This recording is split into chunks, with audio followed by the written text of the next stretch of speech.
నమస్తే JP Andhra Pradesh news కి స్వాగతం. కుమ్మరి మొల్లమాంబ 585 జయంతి సందర్భంగా విగ్రహ ప్రతిష్ఠ.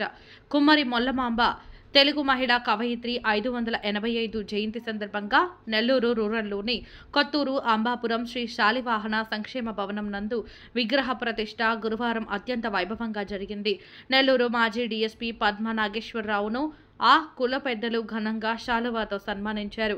ఈ కార్యక్రమంలో మొల్లమాంబ బిడ్డ బీసీ వెల్ఫేర్ అధికారి పైడిమల్లి వెంకటలక్ష్మి, ప్రముఖ రచయిత పెరుగు రామకృష్ణ, గుమ్మడిదల శివనారాయణ, ప్రముఖ రచయిత టేకుమల్ల వెంకటప్పయ్య, మొల్ల పరిశోధకులు మన్నేపల్లి శివ శంకరయ్య, మొల్ల తిరుపతి జిల్లా అధ్యక్షులు గూడూరు వెంకటేశ్వర్లు, నెల్లూరు మాజీ డీఎస్పీ పద్మా నాగేశ్వరరావు తదితరులు పాల్గొన్నారు.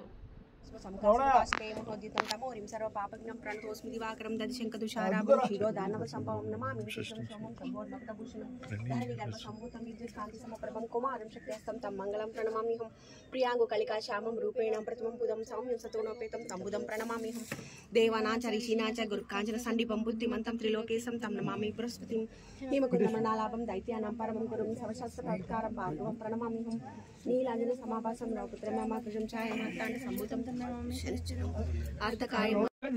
జై మల్లమాంబ, జై మల్లమాంబ, జై మల్లమాంబ, జై మల్లమాంబ.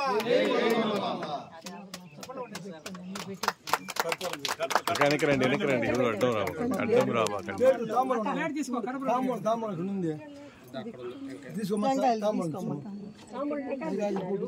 మీరు అట్టెళ్ళండి వెనక్కి వెళ్ళండి.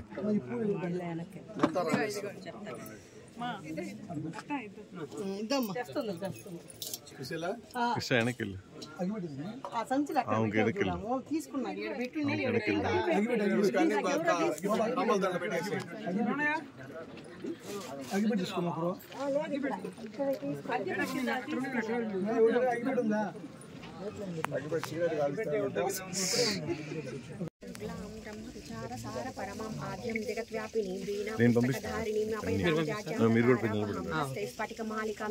పద్మాసనే సంస్థితాం వందే తాం పరమేశ్వరీం భగవతీం బుద్ధిప్రదాం శారదాం.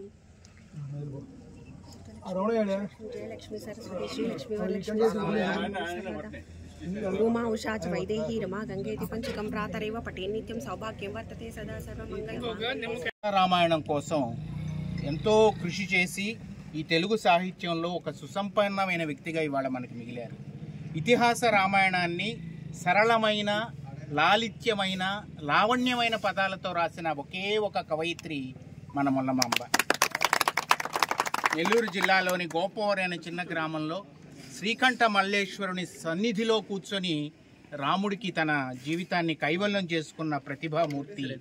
రామాయణం యొక్క మరింత సంక్లిష్టమైనటువంటి గ్రంథాలన్నింటినీ కూడా అధిగమించి సామాన్యుడు కూడా అర్థం చేసుకునే విధంగా, అందుబాటులో ఉండే విధంగా దానికి ఒక సరళతని, స్పష్టతని, లాలిత్యాన్ని, లావణ్యాన్ని ఏర్చి కూర్చి రాసినటువంటి మహనీయురాలు ఆమె.